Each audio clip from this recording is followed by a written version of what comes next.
हूँ। सारे खास मेहमान हमारे साथ जुड़ चुके हैं।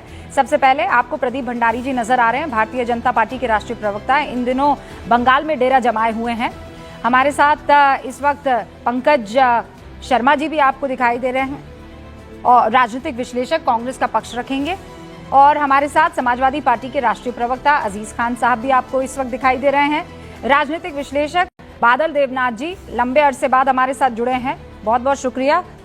ये तृणमूल कांग्रेस का पक्ष रखेंगे, बंगाल में दीदी को बहुत पसंद करते हैं। मैं फिर बता दूं, पक्ष रखेंगे, जबरदस्ती मेरे मुंह में शब्द कोई ना डाले।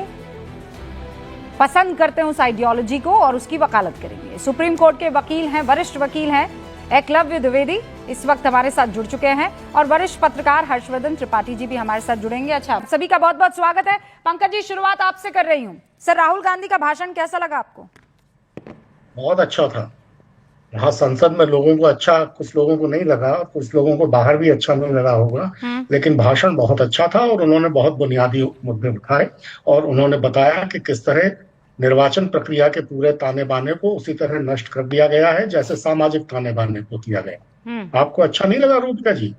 बहुत शानदार भाषण था सर। मतलब सोचिए, आप जिस टॉपिक पर बोलने के लिए आए पंकज जी, मैं पूछ रही हूँ आपसे भाषण कैसा लगा और आप मुझे शो खत्म होते होते बताया कि भाषण रूबिका लियाकत मुझे अच्छा लगा। समा 8 घंटे तक माशाल्लाह समा बांधा गया, उसके बाद कहा गया जो कहना आपने विपक्ष के बाकी लोगों के भाषण भी तो सुने होंगे। कुल मिलाकर आज विपक्ष ने कई ऐसे बुनियादी मुद्दे संसद में उठाए हैं। आपने मुझे प्रियंका जी के बारे में नहीं पूछा। गजब बोली है वो, क्या शानदार बोली है वो भाषण। मतलब वो जो ऐसा लगता है she is made to be an orator. जब वो बोलती है ना तो ऐसा लगता है ऑर्गेनिकली एक स्ट्रीक है उनके अंदर, बड़ा आनंद आता है उनको सुनने में। चलिए, अब दोनों भाई बहन के बारे में बता दिया, अब आप बताइए। मैं कह रहा था कि आज विपक्ष ने बहुत से बुनियादी मसले संसद में उठाए हैं, निर्वाचन प्रक्रिया के बारे में और चुनाव सुधारों के बारे में। विपक्ष ने कहा कि सबसे बड़ी बात तो ये कही कि एसआईआर कराने का निर्वाचन आयोग को कोई कानूनी अधिकार ही नहीं है, संविधान में ऐसी कोई व्यवस्था ही नहीं है। चुनाव आयोग को सिर्फ उस चुनाव क्षेत्र में एसआईआर कराने का अधिकार है जहां मतदाता सूचियों में गड़बड़ी की शिकायतें हों।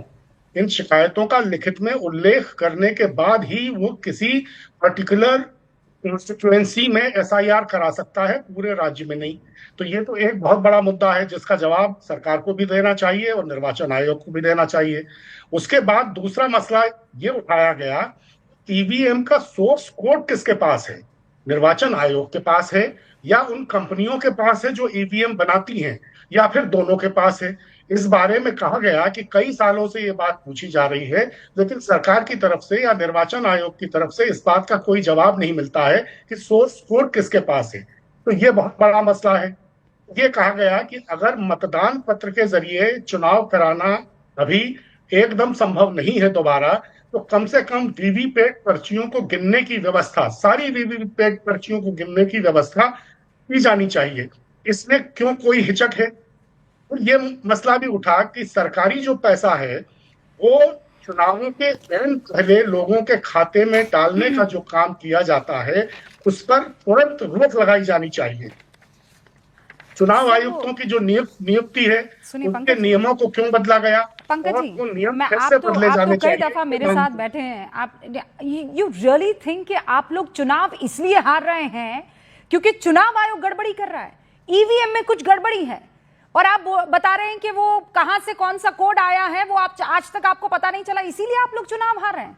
Are you serious sir? बताने में हिचक क्या है?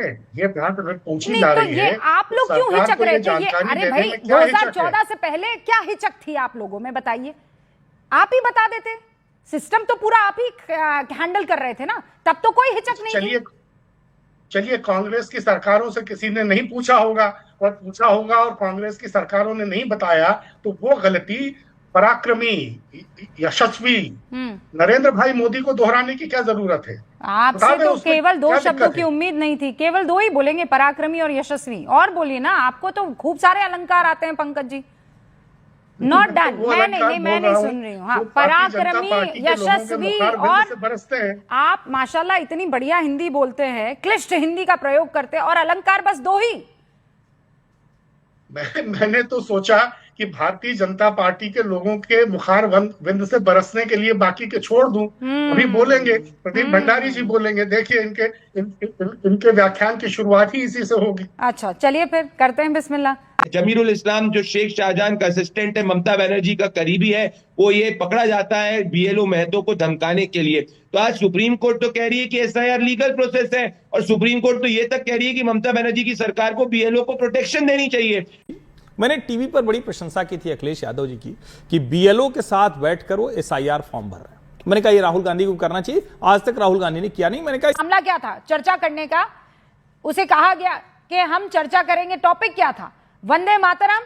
पंकज जी, वंदे भारत पर आ गए थे कई लोग तो चर्चा करने के लिए। जिक्र होगा, वंदे भारत का भी जिक्र होना चाहिए। अगर वंदे भारत ट्रेनों में जो कुछ हो रहा है उसका जिक्र करने में कोई बुराई नहीं है। क्या बुराई है इसमें? मैं तो ये कह रहा हूं, देखिए मुद्दे की बात यह है कि आज संसद में जो बुनियादी मसले उठे हैं उनका सरकार को जवाब देना चाहिए। और कहा गया कि कोई कानूनी अधिकार नहीं है निर्वाचन आयोग को एसआईआर करने का पूरे राज्य में। अगर है तो सरकार बता दे कौन सा कानून है। संविधान में अगर कोई ऐसी व्यवस्था है तो सरकार बता दे कि ये व्यवस्था है। पूछा गया है कि ईवीएम का सोर्स कोड किसके पास है, सरकार बता के पास है। इन चीजों को छुपाने की सरकार नहीं सर, वो तो चुनाव आयोग को बताना होगा। प्रदीप जी रुकिए, प्रदीप जी रुकिए, आप 20 सेकंड में बादल देवनाथ जल्दी जवाब दीजिए, और उसके बाद अजीज खान साहब, पंकज जी और हर्षवर्धन जी।